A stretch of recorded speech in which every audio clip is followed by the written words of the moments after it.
and welcome along to our third episode here for the VD Racing League podcast.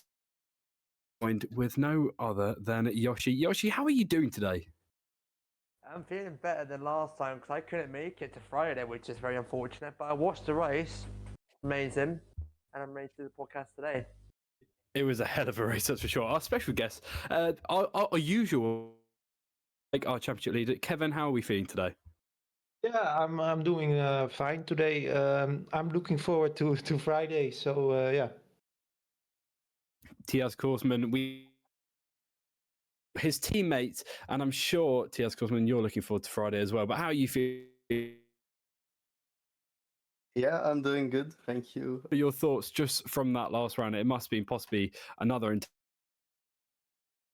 Yeah, from my POV, it wasn't the greatest round for me.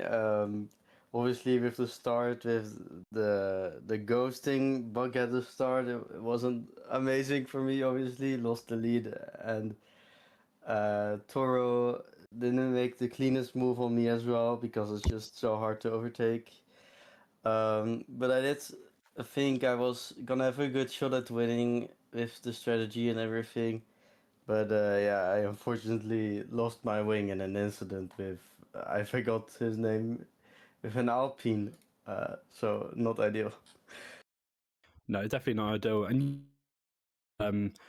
as I'm trying to remember as well, God, I'm on the same page as Kevin at this point. It's the afternoon. We're both lost. Yeah, no, just trying to remember from that last round, you beat pretty intense battle with Kevin, but towards the end, Toro, and that brought you up to P3. So your championship hopes are still not gone. Let me know your thoughts.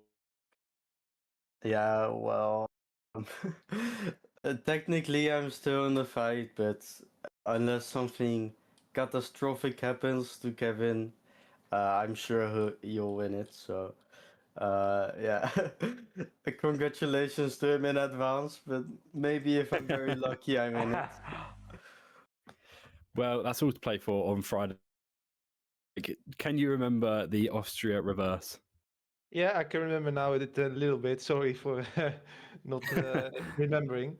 But yeah, Thor got, I think, a puncture in the last lap, I think. So that gave Tias a little bit of extra points. So but yeah, I think I made a move on him because he was ghosted on the first lap. So it was unfortunate for him, but yeah, I had to go for it because overtaking was quite hard on the reverse Austria layout. And then I think me and Tor was between me and Tias, and that helped me a lot because I could save my tires a bit. And then when I went out of the pits, I think I had a 3 second gap to Tias because the tire wear was pretty high. So if you were on the new tires, you would gain a lot. And then I had to overtake Remus and Nicholson, and I overtook Nicholson in turn one, but we touched, and I think he spun, and luckily I got no damage, but it was a bit unfortunate, that incident. And then I think I had a gap of around 4 seconds to Toro, and I could maintain it to the end until he got a puncture. But in the end, it was um, a good race for me. Yeah, good points. Your hopes, but your teammate is close. Well, he is close, obviously. Cool, and you've just got to do what you got to do for the last race. I mean, going Netherlands, are you confident with this track? Yeah, I like the track a lot. So yeah, I think I will do well.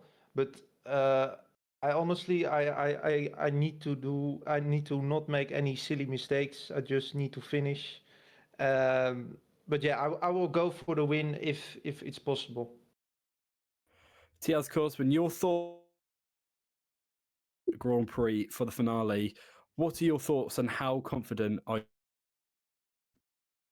I think maybe I can win it. I think my pace at Zandvoort hasn't been all that bad historically.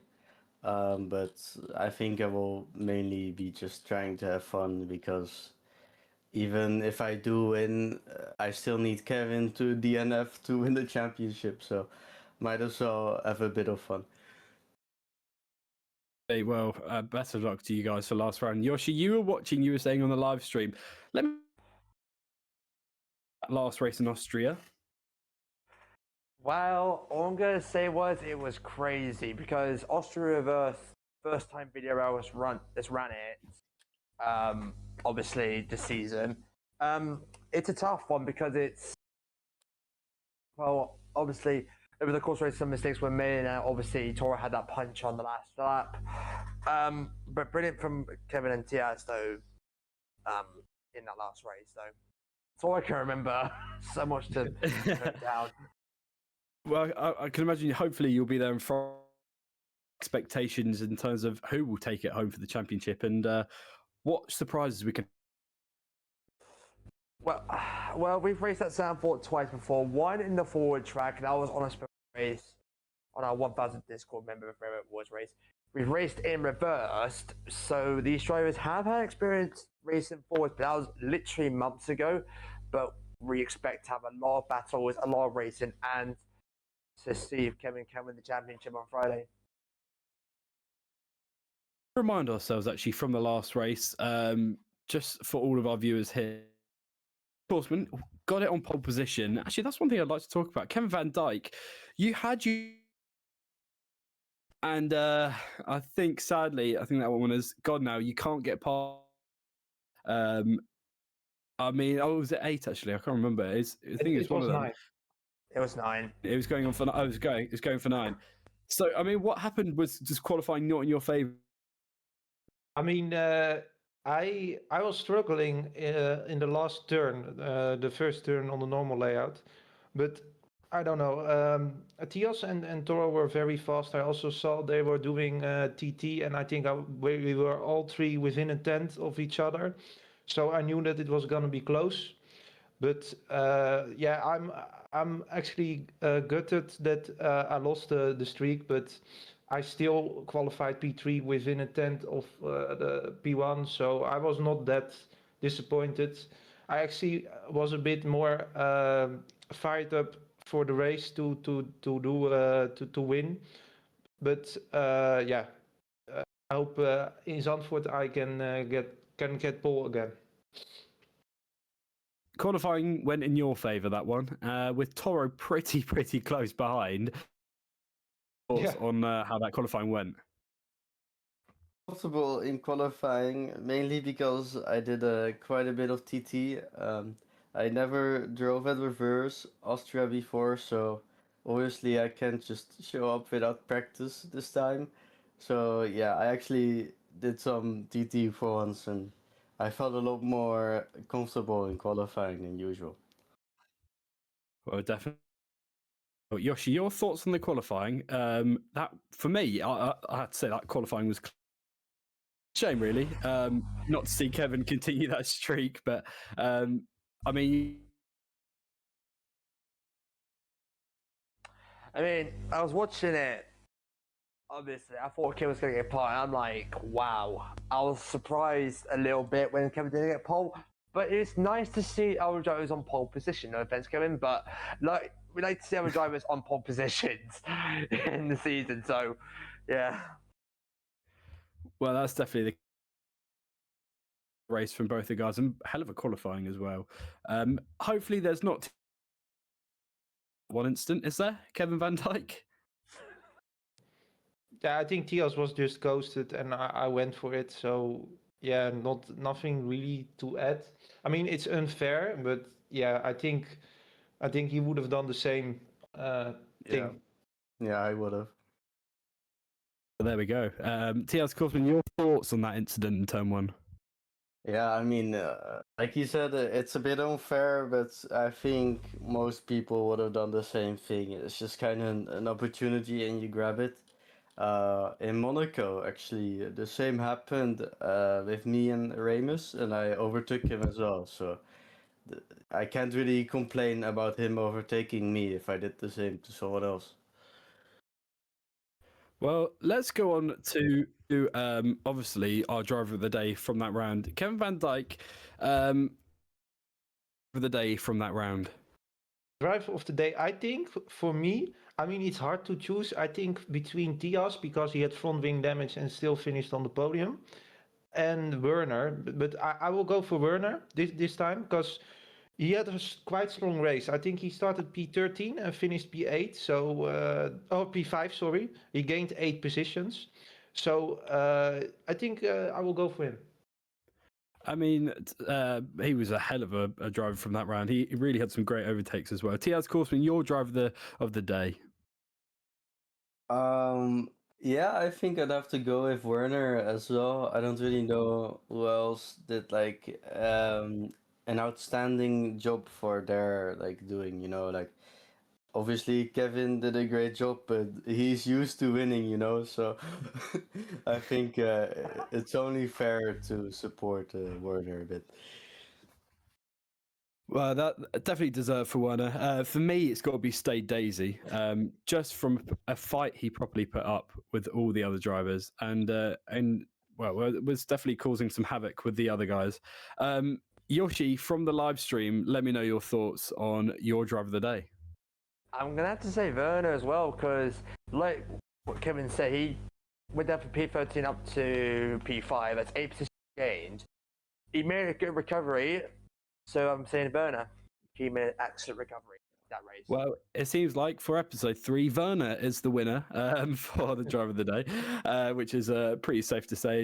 He did have a hell of a round, and he's definitely got a lot of potential of him. Hopefully, we can see him on for a podium next season as well. Well, we've talked about the standings, the constructors for both you guys. Actually, that's because you're teammates. Why not? Constructors went in your favour. You pretty much knew you were going to get it, didn't you, Kevin Van Dijk? Yeah, I mean, I thought it was gonna be a big fight between Ferrari and because Nilu was still driving and Zoran, I think they were very fast, and Toro and Ruben, but yeah, Ruben dropped out sadly, so it was basically pretty easy for us to get the constructors. But I'm actually quite happy because in the last few seasons I was basically alone. I mean, apart from maybe last season when I was with Stay Daisy, but before that I had really shit teammates and could never fight for the constructors. So I'm actually happy to win it a bit easier now than yeah. Well, yeah, it definitely was tense, and the Clarens also we thought was going to put up a good fight, and they did. To be fair, they kept their hopes alive until Las Vegas or Bahrain, and then it sadly didn't go in their favour. Tiaz Korsman, your thoughts and what you were expecting from the beginning of the season from Red Bull?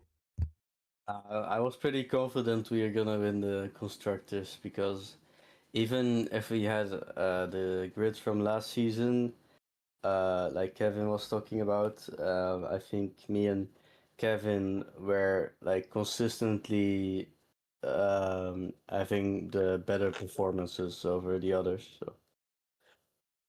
Well, Yoshi as well. Well, for that one, obviously the exact same question. We saw Red Bull come in strong for the opening rounds. Do we expect them to get the constructors?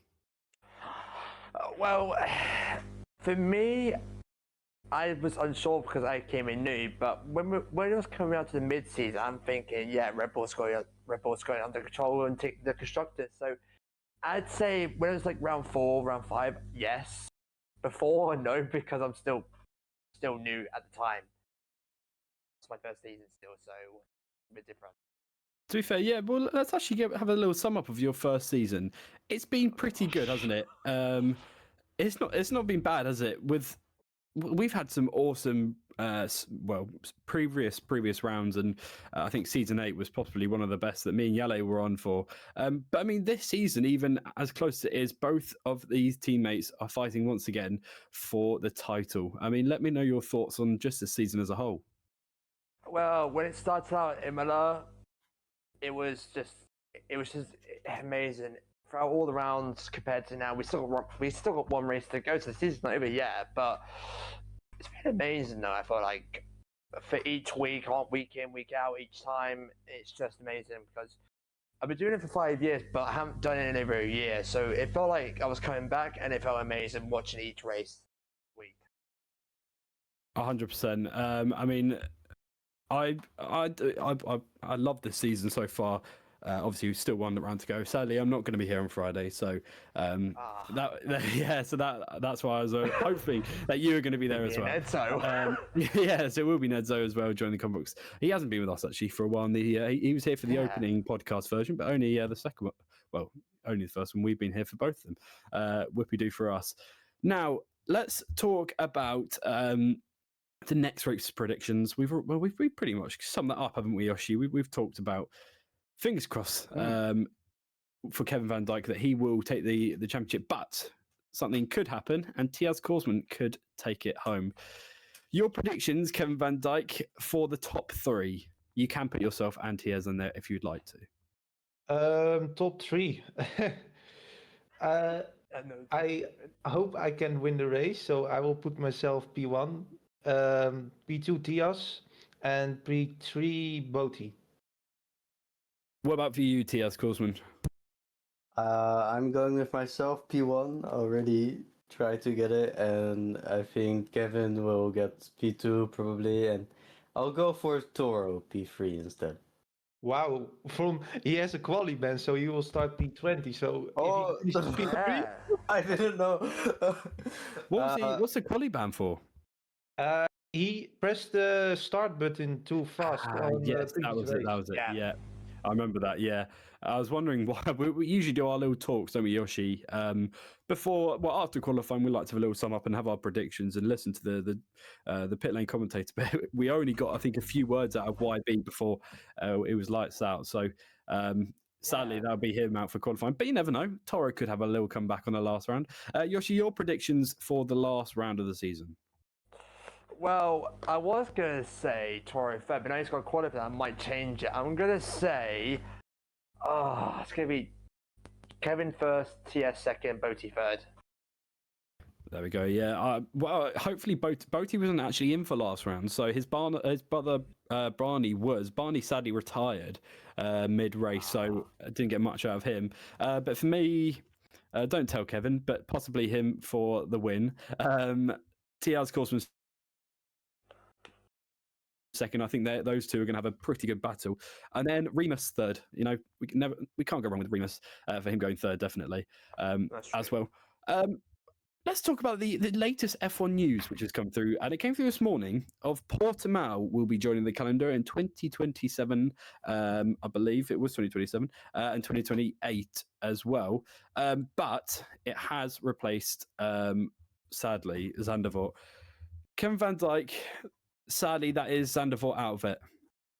Yeah, that's pretty sad because it's a really nice track to drive. Although I think for the racing, it's not a great track for racing because overtaking is quite hard on Zandvoort. But I don't know. I can't remember if Portimao was a good track for overtaking. I think it's definitely better.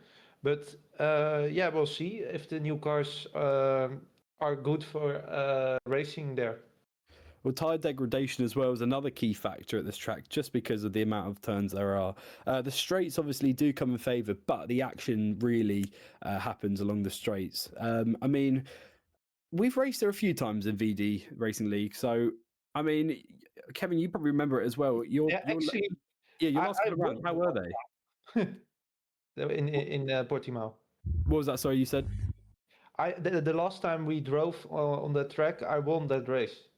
Well, there we go. He's pretty confident with the track already.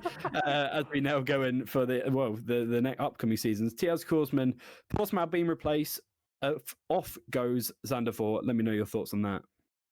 Yeah, I think it's a bit sad because Zandvoort is really iconic and it's my home race, but I think Portimao is just a better track, to be honest. I really like how you can overtake when you have like a tire advantage, because I feel like turn one is the better overtaking place if you're on the same tires, because the straight is pretty long, but the hairpin and the long right in the middle sector are both really good turns to overtake on if you have a tire advantage. Well, it definitely is. And Yoshi, your thoughts on that one? It's pretty interesting, isn't it? It is because I don't know why, but they should remove sample for Portimao because Portimao's not been in the calendar since the silly season 2020. To me, Portimao isn't.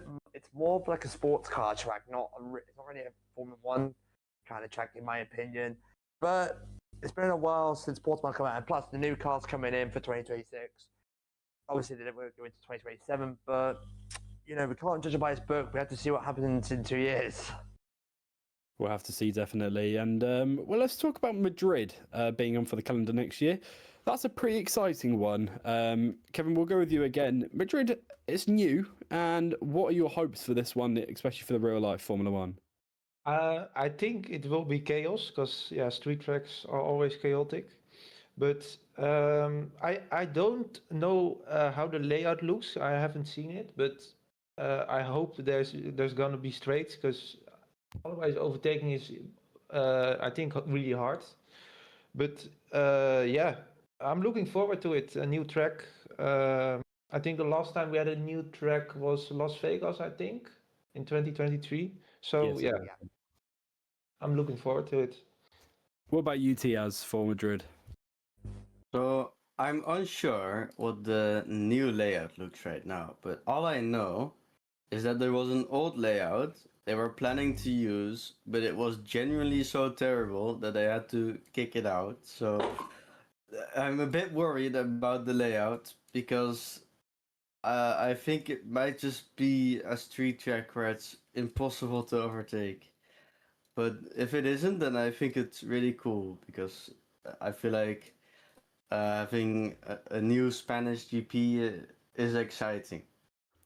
It definitely is. I mean, all over the world, we've got a few European tracks, but there's never enough. That's for sure. Yoshi, Madrid for you. You excited? Yeah, I am because it's a new track, and I'm actually looking at the track there on my phone on the F1 app. There's only realistically 2 straight.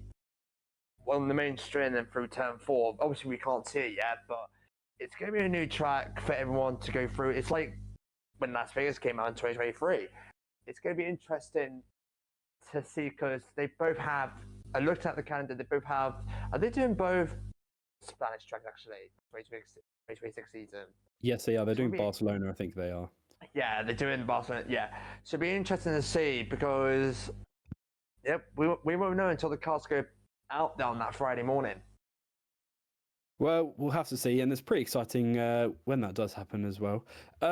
Let's talk about the retirement of DRS. Jenson Button, the first driver to press the DRS button, and I think it was Yuki. Oh no, I think it was Oliver Bearman who was the last driver to press it. Kevin, it's sad to see that DRS button go, and it will pretty much spice up the new games as well coming through. Yeah, I'm excited to see how the new system is gonna work. I have no idea, but honestly, I think it will be similar to DRS, but the ERS, or I don't know how it's called, the harvesting of the new battery, I think will play a huge part into overtaking. But yeah, I'm very curious to see how it will look next year. I'm pretty excited to see if the racing will be closer as well. They promised it as well. Antonelli, there we go. Thank you. As Martin says, Antonelli was the last driver to press that one. Tiaz Korsman, your thoughts on DRS leaving us? So I think it will either be really good or it's gonna be a really bad change because, I mean, I do like that there won't be any more quote-unquote artificial overtakes because DRS overtakes in general do feel really lame. But if the cars don't race as well as they thought, then maybe it will just become impossible to overtake. But I'm sure Netzo will be very happy with this. God, yeah, he'll be excited, and he'll have a lot to say, especially on Friday about it if it was brought up. Yoshi, your thoughts on DRS sadly leaving us? It's sad for it to leave, but Formula One's moving on to a new generation. And I feel like it's going to be exciting to see. I mean, we can't really tell until they do that first race in Australia in less than 100 days' time. But to explain, it's like they can move the front wing and the rear wing apparently. So it'd be interesting. I can't wait, but it is sad to see DRS go after it's been over 10 years.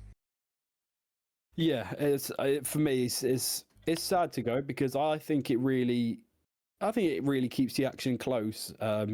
Whether you've got a car who's too powerful and decides to run off up the road, and that's it. That's him done. But DRS could, in fact, help the driver behind. So it's hard to see it go. But I'm sure if it doesn't go well next season, they'll definitely bring it back. There is also other news as well about Christian Horner is pushing for a return to Formula One, and he's talking with Alpine. That came up just a couple minutes ago. I don't think. Yeah. So it'd be interesting to see about. So what do you guys think about this news that just came about Christian Horner talking to Alpine?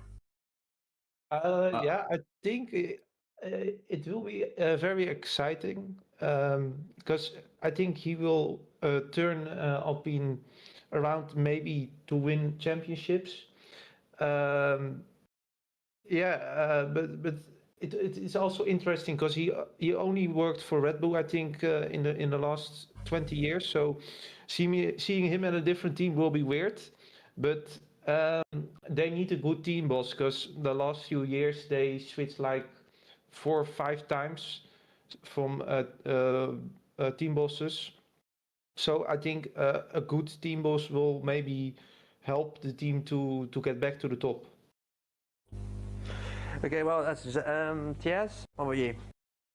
I think it's interesting considering I think Horner's reputation is really bad right now, but I do know for sure that Horner has a lot of experience, and I think he will know how to manage Alpine and maybe bring them back up to the top, or at least improve them greatly, similar to how James Vowles did that at Williams. But yeah, I'm not sure how the media will react to it.